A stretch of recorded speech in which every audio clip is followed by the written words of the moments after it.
Бүген туган тел көне һәм Габдулла Тукайның тууына 135 ел тулу көне билгеләп үтелә. Шул уңайдан Татарстан Республикасы президенты Рөстәм Миңнеханов мөрәҗәгатен тапшырабыз.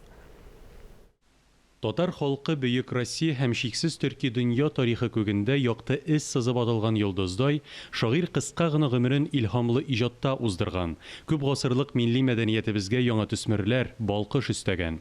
Тукай гаять сизгер, нечкә лирикта, шул ук вакытта үз юлыннан тайпылмаган туры сүзле публицист та, төпле фикер иясе, үткен сатир остасы да, үз халкының бәхетен һәм азатлыгын даулаучы көрәшче дә.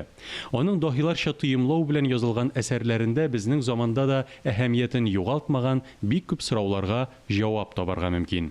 Кадерле дуслар, туган тел көне һәммәбез өчен көйле җырлы телебезнең матурлыгы һәм рухилык тантанасына әверелсен. Ихлас йөрәктән сезгә нык сәламәтлек, бәхет һәм иминлек телим. Бәйрәм мөбарәк булсын. Бүген халкыбызның сөекле шагыйре Габдулла Тукайның тууына 135 ел. Шул уңайдан республикада бийек әдипне искә алу чаралары уза.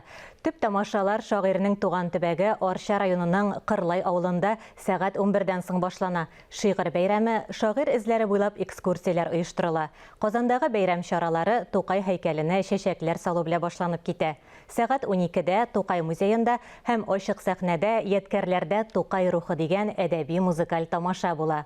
Сәгать 2-дә традицион шигырь бәйрәме башлана. Сәгать 3-тә Бауман һәм университет урамнары чатында «Мин татарча сөйләшәм» акциясе уза. Кичке 6-да Татар дәүләт опера һәм балет театрында Татарстан президенты Рөстәм Миңнеханов Габдулла Тукай премиясенең яңа лауреатларын котлаячак.